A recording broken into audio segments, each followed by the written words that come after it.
Hey everybody, it's Joe Dungan coming to you once again from the side of Walter White's minivan, where as you can plainly see, I've installed an outlet for my convenience.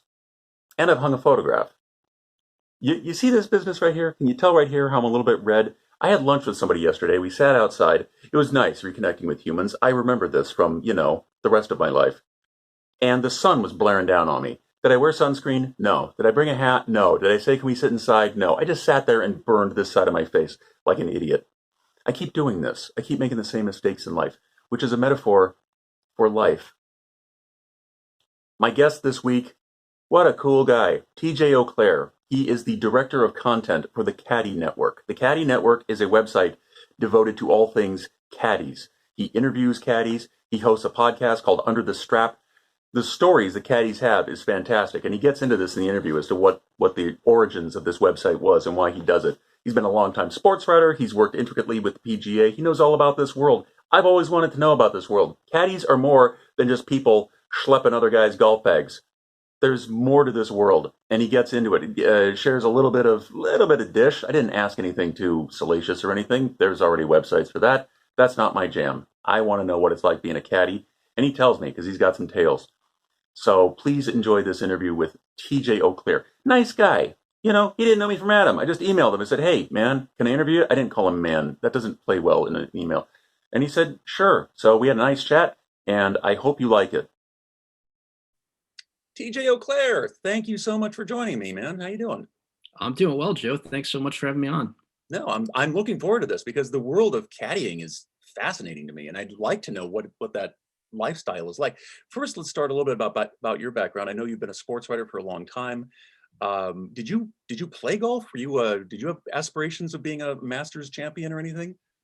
Well, I mean, I had aspirations. I started playing the game when I was 5 years old, and unfortunately, my level of ability didn't match up with the aspirations. So yes, I certainly had those putts when I was a kid on the practice green to win the Masters, but unfortunately, that's as close as I ever came to a green jacket. But I actually my father covered the PGA Tour for 35 years and spent probably about 20 of those years out every single week at every tour event.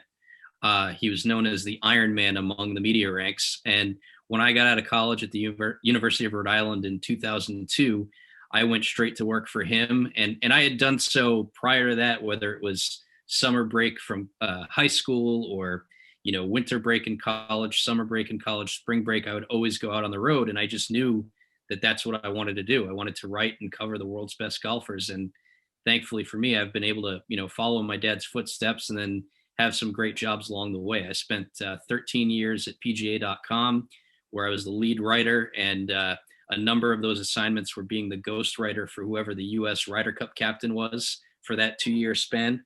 So, several conversations with the likes of, Davis Love III, Tom Watson, Tom Lehman, Corey Pavin, Jim Furyk. So, it's just something that I've always loved, and to be able to, go to a lot of these events, which I've done over the years. I've covered about close to 80 major championships, has just been an absolute thrill.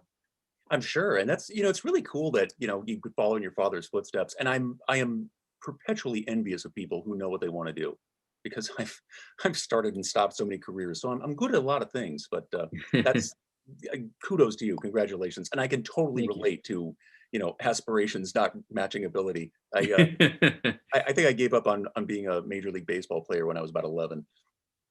Saved the scouts a lot of trouble on that one. And you also run the Caddie Network, which looks to me like a go-to site for all things about caddies. You have the Under the Strap podcast, where you interview a lot of caddies, and you have a lot of interviews and other information about caddies. What inspired the Caddie Network? Yeah, so I would say this was probably May of 2018. I was approached by the two gentlemen that are the co-founders, who are former executives at Sports Illustrated, and they had been to a bunch of pro-am events that they had the opportunity to play in. And one common thread that they noticed every time they went to these things is they'd go to an after party, there'd be a big dinner, And for whatever reason, it looked like everybody was having fun in the bar area. And, the players were kind of buttoned up having dinner with all these executives or whatever. But over by the bar area, everybody's laughing, having a grand old time. So my two bosses kind of moseyed their way over there to see what was going on. And it turned out it was all the caddies having a great time, telling stories about their guys, what happened on the course that day, great one-liners. So they said, man, this really looks like an untapped opportunity in golf. These are the guys who are closer to the best players in the world than anybody else, week in and week out. They're walking inside the ropes. So they came up with this idea to start this Caddie Network, and we're happy to be business partners with the Association of Professional Tour Caddies, the APTC, which represents about 150 of the caddies on the PGA Tour. They're all members. So by being a member of the APTC, they're also a member of the Caddie Network. They have, they're equity partners, so they're compelled to help us with content.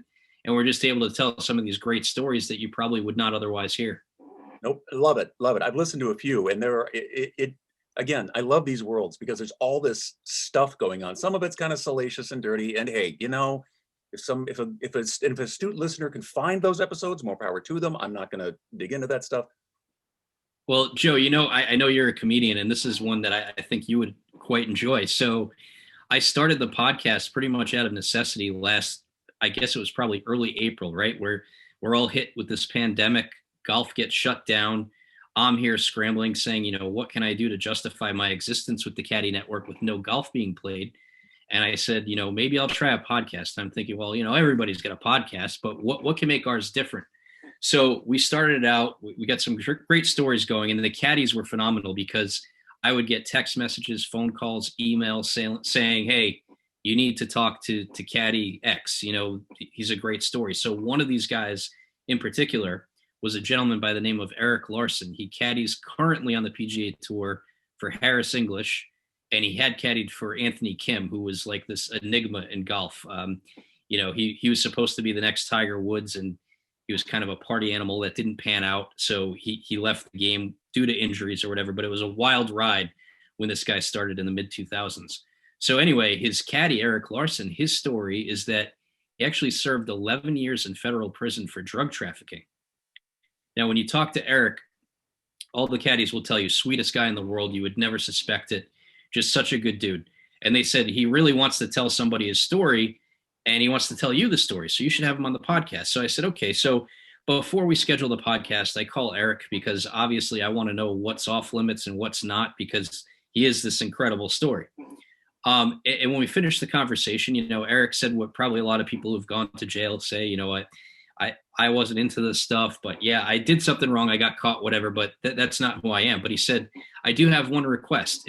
If you have me on your podcast, can I bring along my jailmate, who to this day is one of my dearest friends? So I said, well, I'm thinking to myself, well, that's kind of strange, but I guess. And he says his jailmate was Tommy Chong from Cheech and Chong. So I said, you've got to be kidding me. He says, no. So then fast forward a week later, and we do a Zoom call just like this. It's myself, Eric, and Tommy Chong. And Tommy Chong had us in tears for about an hour and a half laughing with his incredible story. So, everybody's got a story, and Eric's is one of the coolest on tour. That's pretty cool. And it's another lesson, another example of the lesson of, if the door opens a crack, go in. And right. You never know who's going to show up. You never know what you're going to get. And I've learned this slowly over the years. Just ask. You don't know what's going to happen. Talk for a minute about the life of a caddy. I'd like to know how it is a person becomes a caddy. Because first of all, I didn't, my minimal understanding of this going in, obviously the caddy is the guy who carries the bags. But there's obviously more to it than that, because anybody with two working legs can carry a golf bag. How do they become a caddy? Because I know a lot of them have aspirations to be professional golfers. They go through something called Q School, which is that it's a series of tournaments, qualifying tournaments. Yep. Yeah, that are not on television, and outside of the golf world, nobody knows anything about them. So do they all go through Q School? Or are there some who just want to be caddies, or do they all aspire to be Masters winners and then have to deviate at some point? Everybody's different. I have a lot of old time caddies that help me out with things on the Caddie Network that started caddying back in the 70s. Some of them are still out there today, in fact, in their 70s caddying. And for them, it was usually a summer gig. You have your college break. So those guys want to kind of chase the PGA Tour, kind of golf nerds in a lot of cases, hippies just want to travel the country. No money at that time. I mean, these were like frat brothers taking a summer vacation, right? And a lot of them made a career out of it. Today, you've seen this evolution of caddies where much like the players, if you look at the body type of a PGA Tour player from, let's say, the 80s, early 90s up to today, no offense to the guys from the 80s and 90s, but they've turned into athletes today, right? You look at a Tiger Woods, he looks like he could play in the NFL or the NBA, right? Dustin Johnson, same thing. Well, that's also happened in a lot of cases in the caddy ranks. These guys take it so seriously. They, a lot of times we kind of joke that the stories with caddies today can be boring because where they had all these escapades in the past, going out to the bar, drinking all night and showing up on the tee hungover. Now these guys are so dedicated to keeping their body in shape, waking up at 4:00 in the morning to hit the gym and have a good breakfast before they go to the course, hitting the gym when they come back, having a good dinner and heading to bed early, So everybody's different. You do have these guys who wanted to be tour players themselves. In fact, over the weekend, there was this guy, Siwoo Kim, who played well in the Masters. His caddy is a guy by the name of Brian Vranish, who actually finished in the top 10 in a PGA Tour event a few years back that Tiger won. And for Brian, that was the highlight of his career. The rest of it didn't work out as a professional, but he still had that competitive drive. He wanted to be in the mix, and he knew that he could do so as a caddy to kind of get in the mind of his player and still have that competitiveness. There's a lot of that. But then you also have instances with like a Rory McIlroy. He's got his best friend, Harry Diamond, on the bag. And that relationship was just born out of it's somebody that Rory is very comfortable with. Harry's a good player in his own right, but never had the aspirations that Rory did to be the best in the world. But it's somebody you can talk to and joke around with on the course. So that's a comfort level for Rory. So it's kind of all over the map, Joe. You do have a lot of great players, but then I don't think necessarily being a great player makes you a great caddy. Oh, you just have to know how to say it and when to say it, Yeah, I would agree. I mean, I keep going back to baseball analogies. If you think of the greatest players and the greatest managers, there's very little overlap. So Sure. yeah, that makes total sense. How does a caddy, I mean, this sounds really elementary, but how do they get paid? Because as I understand, they get a cut of whatever the tournament winnings are, which talk about a hit and miss year that a guy could have, right? Yeah, it is all over the map there. So, when you look at the world's best players like a Tiger Woods, he'll have a deal with his caddy where, obviously their deal is between the two of them. All of us speculate, but in a lot of cases, top level players will pay a base salary to their caddy for the year. And, if they get bonuses through sponsorships or whatever, that's fine. But with that salary, they do not get a cut of the winnings. So Tiger Woods, when he had Steve Williams, famously paid Stevie $1 million a year base salary. Now, on paper, that's fantastic, right? Nobody be upset with that. But at the rate that Tiger was winning, he was getting a deal on his caddy, right? Because the caddy's not getting a percentage of everything that he gets. But still, nobody's going to, shed any tears for Stevie. But in a lot of cases on the PGA Tour level, guys have their expenses covered for the week. So let's say $1,500, $2,000 a week, hotel, airplane, food. And then they get a percentage of the guys' winnings. The standard for a win is 10%. So typically on tour now, an average purse is probably about 1.2 million to the winner. So a nice $120,000 check for 4 days work for the caddy, which it always offends me a little bit. I can't believe the words just came out of my mouth because it's not 4 days of work. Those guys are at it 7 days a week, almost 365.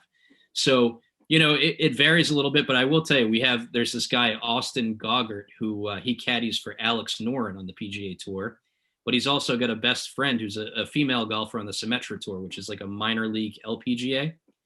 And when he's not caddying for Alex Noren, he caddies for this lady on the Symetra Tour. And we were joking one week, they had a huge week at the PGA Championship last year. And I think, he may have taken home $75,000 for the week, something, let's say that's what it was. It was close to that. And his mother had asked him after I talked to him, he was going to the following week to caddy for the lady on the Symetra Tour. And she said, "So Alex, if she wins, what's the best you can do?" And he said, "Probably about $750 for the week." So, that shows you the swing and how it can be. I mean, you really have got to love this gig because there are far more valleys than peaks. Yeah, yeah, it sounds like it. I mean, there's going to only be one winner every week, so That's right. and speaking of winners, Hideki Matsuyama's caddy must be very happy this morning because that was good for him. That was quite a performance by Mr. Matsuyama yesterday. It sure was, and I thought it was so cool. There's this video that's gone viral too of the caddy. You hear about how much respect the Japanese culture has for everything, and after they won the tournament, it's customary for the winning caddy, his trophy, so to speak, or her trophy, is the pin flag off the flag stick. They get to keep that. And Hideki's caddy took that off, and as he returned the flag stick back to the hole, he took his hat off and bowed to the golf course. And it was kind of gives me chills thinking about it because of how much I love the game and the mystique of Augusta National. But it was just a great moment, and it really took off. And I'm so happy for those guys. It was the first time a Japanese-born player has ever won a major championship, and it's a golf-crazed nation. So this is huge for the game. Yeah, I didn't realize that statistic. Also, what I did see on social media this morning, apparently Xander Schauffele, am I pronouncing his name correctly? You are, yeah.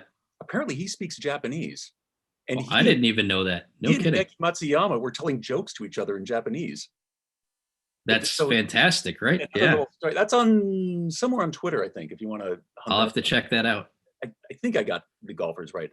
I heard an interesting story on one of your podcasts. You were interviewing one of the golfers one of the caddies in his arc. And he said he was working for someone, and then Vijay Singh, I think it was, approached him and said, "Hey, would you like to come caddy for me?"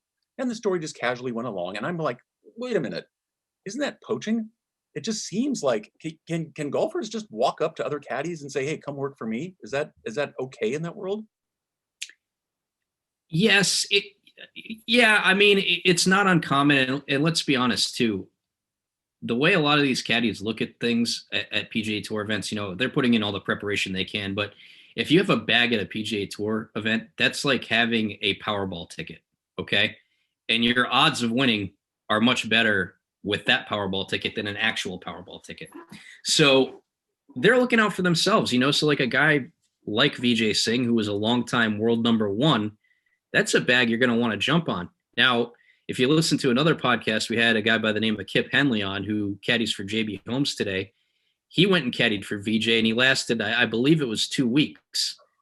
And Kip joked to us that he said I was too much of a girly man to work for Vijay because Vijay is known as a hard ass, excuse my language, but he really grinds his caddies. He expects the most from himself and he expects the most from them. So it could mean being at the course from sun up to sundown, whatever it is he wants. He just hammers balls on the range all the time. But that's not uncommon. But then there are funny stories about things like this that happen. So I can remember one in particular, Tony Navarro, who is the longtime caddy of Greg Norman.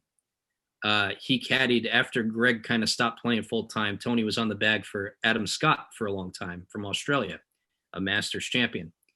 And one of Tony Navarro's best friends is a guy by the name of John Cubby Burke. They all call him Cubby, another caddy who was with Davis Love, among others, for a long time. And Tony Navarro, I believe it was after a Masters, he gets the call from Adam Scott that no caddy ever wants to hear, that, he's been canned. You're not coming back.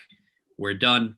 So word spreads amongst the caddies, and Cubby calls Tony Navarro, his buddy, and says, he said he was half joking, but, would you mind giving me Adam's number? Because I'd like to give him a call. So Tony's thinking to himself, geez, man, I just got fired after working for this guy for several years, and I've got my best friend calling me, "Hey, Tony, sorry to hear what happened. By the way, can I have Adam's number so I can ask him if I can caddy for him?" So Tony proceeds to pull one of the all-time great caddy pranks, and has another friend of theirs who's a caddy who does a great Aussie accent. He gives Cubby this caddy Joey's phone number.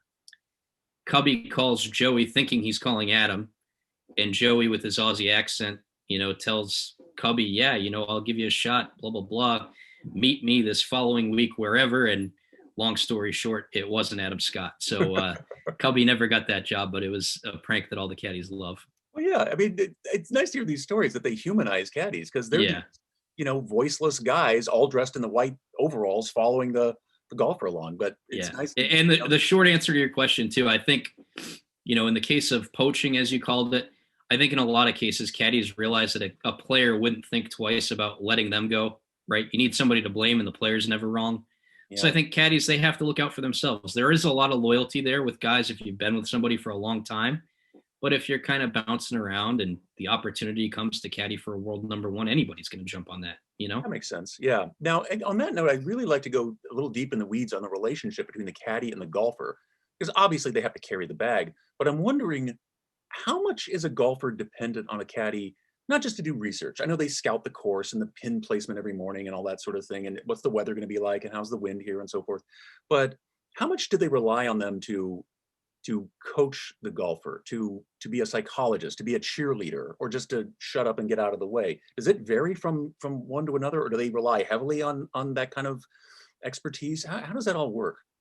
Yeah, I think it depends on the golfer. There are guys out there who certainly just want you to give me my yardage and give me the club and zip it. I don't want to hear anything else. There are other guys like Bubba Watson, who's had Ted Scott forever as his caddy, and ask a lot of caddies, and they'll tell you that Ted Scott is the only guy out there who could caddy for Bubba. Just the chemistry that they have. I mean, Bubba made headlines a few years back for his treatment of his caddy. The hot mic picked up things he was yelling at his caddy, and Ted came out after and he said, "You know what? I make a great living caddying for Bubba, and I understand Bubba. I understand when when he has a meltdown like that, it's not at me, but it's his release. He has to get it out, and I know that." So he said, "You can have a problem with it watching it on TV, but you don't know what our relationship is like off the course." So in that instance, yes, the caddy is a release. They're a best friend. They're a coach. They're a psychologist. They're a cheerleader. And some guys need that. Bubba is one of those guys. But if it's different for everybody, but I think, you look at Tiger Woods and Joe LaCava, great chemistry on the course. They talk sports all the time. But it definitely varies depending on the player. And of course, there's no way to know this until they start caddying for you. I mean, that would explain Rory McIlroy hiring his friend. We get along. In the world of stand-up comedy, headliners will take features with them, and they'll choose their own feature a lot of the times. And more often than not, they'll pick somebody that's a friend of theirs because you're good enough to do a half hour in Cleveland. I'll just take you because there's plenty of people who could do it, but we're pals. Who do you want to spend 6 hours in a car with? Right. So Yeah. I mean, and the old adage is these caddies, they spend more times with the player than the player's wives. Right. So, I mean, if you're going to spend that much time around somebody, you do want to enjoy their company. true, true. Now, how much can you attribute a golfer's success to a caddy? Because obviously the golfer is doing all the work. And as a quote I read recently, I just carry the brushes, he's the artist.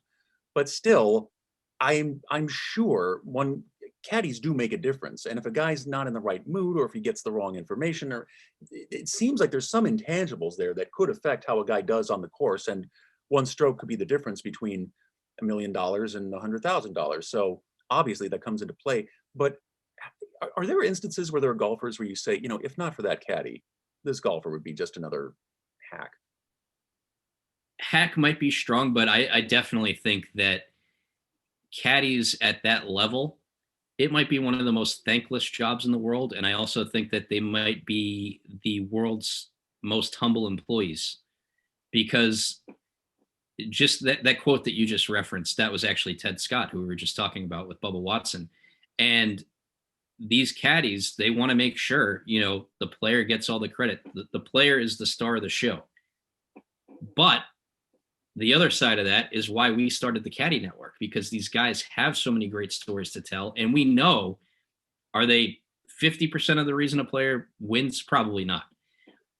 But with, how much every shot is worth on tour, you mentioned Q School a few minutes ago. I mean, Q School could be the difference of a couple of shots for guys every year on the PGA Tour, right? You talk a few $1,000s here or there, whether you're in the top 125 or whether you got to go look for another job. So there are certainly plenty of instances where, a caddy steps in and talks the player out of what would be a stupid decision. And I don't think they get enough credit for that. And I don't think that they want the limelight either. It's their guy that's ultimately hitting the shot. They're there to give advice, and they do a great job of it. Can you name one instance where a caddy talked a player out of not avoiding a bad decision, where it would have been a disaster if not for the caddy to steer him in the right direction? I'm sure there are loads of them. I'm a little bit on the spot right here, but I'll just tell you, I know, Phil Mickelson for 25 years had Jim Bones Mackay on his back. Jim is now, or Bones is now an announcer for NBC Sports on the golf coverage. And he was granted, I think he said 5 vetoes a year, where he could tell Phil, you're not hitting that shot. This is what you have to do. But he only got 5 of them a year. And with the way that Phil plays his go for broke, play for all the blue chips, I'm sure that won Phil a couple of tournaments here and there, but that happens probably a lot more than you would think. Wow. And on that note, I will steer my audience to the Caddie Network and the Under the Strap podcast, because there are so many more tales, and I'm going to go back and listen to more of them because I loved it. Under the Strap is the name of the podcast, the Caddie Network, and that's Caddie. That is a caddy. Caddy is a plastic thing for carrying your salt and pepper around. Get it spelled right, people. The Caddie Network. TJ Auclair at Twitter. Anything else? Any other places where my audience should go to hear more? You can catch us on Twitter, Instagram, and Facebook at Caddie Network. As you mentioned, with an IE, we don't want you carrying us with your shampoo and soap into the shower. But no, that was a lot of fun. Thank you, Joe. Thank you. It was a really, really cool overview of the world. And I think this is where we're done. Bye, everybody.